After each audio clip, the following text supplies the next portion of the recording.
So in this part of the video is the part 1 of part 2 of the homework, and here we'll be plotting the water vapor pressure data which we already have, and using that data we'll transfer that Antoine equation into a linear form, and we'll plot the graph for that. So let's get into it. So the first part we have already did. So this is the part 2 now. Okay, it's the part 2. Let's get started. Take blue pen. Okay, the part B. Okay, so we know the Antoine equation is log P is equal to A minus B by T plus C. Okay, we know this. If you see, it doesn't look like a linear equation. It doesn't look like, because the relation between P and T is not at all linear. But you can play with it, like, and you can do a little bit of things with this. Like, if you see, the problem causing part is this one, the T by C, which is at the divided in the denominator of B. So it's kind of difficult. So we can multiply T plus C in both sides of the equation. Let's do it. T plus C log P. Again here, this side will multiply A into T plus C. Then we will multiply T plus B over here. We will get B only. Moving forward, if you take multiply log P with T plus C, it will become log T into log P plus C into log P is equal to AT plus AC minus B. Okay, now if you see, you have these are the constants, A, C, B. These are the constants, and this part we know. So let's take constants into one side. Like, it will be AT plus AC minus B minus C log B, log P is equal to T log P. Okay, we have the data for T and P, so we know the data, but for A, C and B we don't have. These are the constant, and this might cause a problem. So let's take this as X. Okay, X is this much. So it will convert the equation to AT plus X minus C log P is equal to T log P. Okay, so now let's build our design matrix. Now it looks like a linear equation, so you can build our design matrix over here. Okay, so before moving forward, I will just like to say, so using this you have A and C and A and C and X. So if you plot this, you will get the values of A, C and X, and using the values of C and A, you can find the value of B. C, B, using the values of A, X and C, you can find the value of B. So it will become it was AC minus B is equal to X. So we need the value of B, so it will be AC minus X. Okay, once you get the value of AC and X, we will get the value of B. So let's make the design matrix. Our design matrix will look like this. Okay, so it will be the values of T, values of X. It will be one only. One values 1 will be there, T1, and minus log P means all the values. There are around 26 points, so till 26 we will be having. Okay, it will be ones only. Here if you see, this will be A T multiplied by A. We do dot product, means the matrix multiplication, then 1 into X, then minus log P into C, okay, is equal to, we have the several values of t log p. So starting from t1 log p1, t26 log p26. Okay, we have this. Now as you know, we do the simple thing, like we multiply the transport of our design matrix. Let's take this as f, any letter f. We take an f over here, so transpose of f multiplied by f, we have the coefficient matrix a, x and c is equal to transpose of f into t log p. Okay, this matrix we have already. Okay, so if you solve this, we will get the value for a, c and x.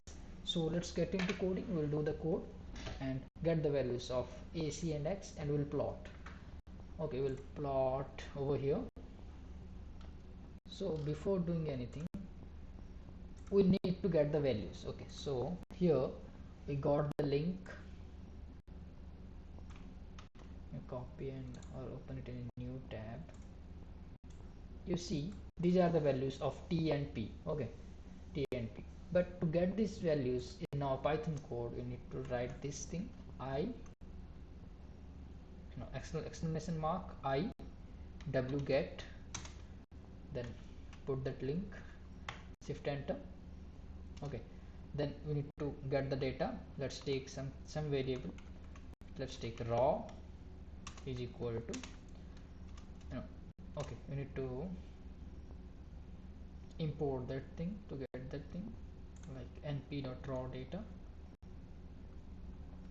So let's import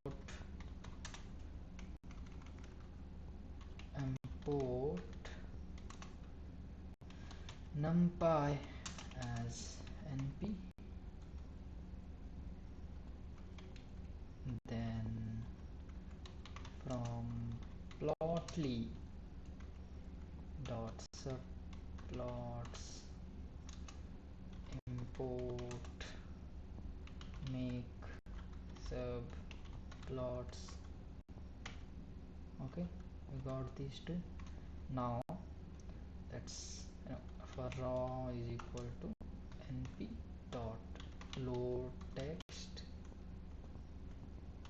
Let's load that thing. To load the text, we just take this csv file right over here. Then we need to we have the data are like this, so they are not separated from each other. To separate them from each other, we'll put delimiter. You can put whatever, I'm putting as comma over here. Okay, and then we'll unpack the data. See the two data are there. This is the temperature data, this is the pressure data. Okay, so unpack them into two proper variables. I'm taking t data comma p data is equal to raw. I'm transposing it. Okay, transposing it to the rows into columns. The rows will be like there, we will take it convert it into columns. Okay, by taking the transpose, and do it by the simple operator raw dot t. Okay, it will transpose it and it will unpack into this. Okay, if you want to see the data, we can check that as well. Let's see it. Print t data comma p data. Okay, you can see them. Okay, these are the t data, the temperature data, and these are the pressure data. Okay, now what we'll do, we will take the design matrix. Let's f is our design matrix, np.c concatenate them, and let's see what are the things over here. First t is there, means our t data, then ones are there, then minus log p. Okay, t data comma np dot ones like t data. Then we have our minus log p. Okay, yeah, minus log p. Okay, so minus of np dot log p data. Okay, we got our design matrix. Now let's solve for it for the values of a, x and c. Okay, so a comma x comma c, we'll solve it. We'll use this function linalg alg dot solve. Will give transpose of design matrix multiplied by design matrix comma transpose of design matrix multiplied by our which one, this one. Okay, see this one, t log p. Okay, for t log p we will do like this, t data multiplied by log p means np dot log and p data. Okay, we got a, c, a, x and c. Now I have to get the value of p, b. For b we have already written the equation over here. To once you get a, c and b, you can easily get b. So for b, a is into c minus x, a into c minus x. Okay, we got the values of a, b and c. Now let's plot. Before plotting, let's take the values of x-axis as this, np dot linspace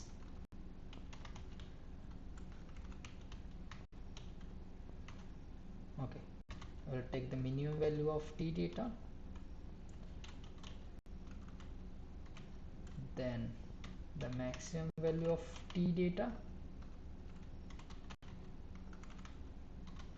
and we'll come make it into around how many points. Let's say take 75 points. So whatever you want to take, more the better, and the more the points the better it will be.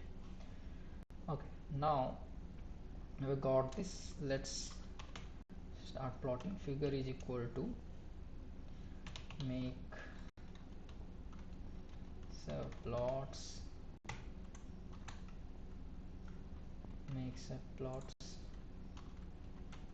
then figure dot add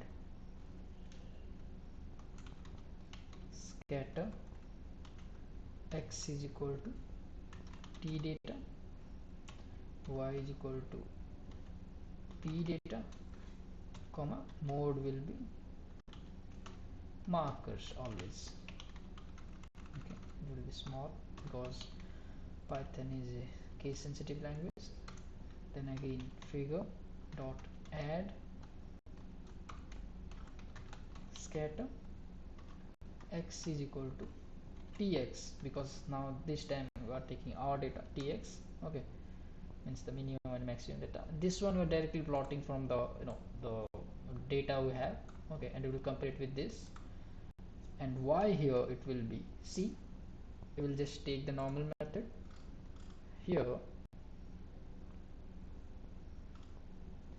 Let me show you how we're going to do. Over here, see, p will be equal to e exponential a minus b by t plus c.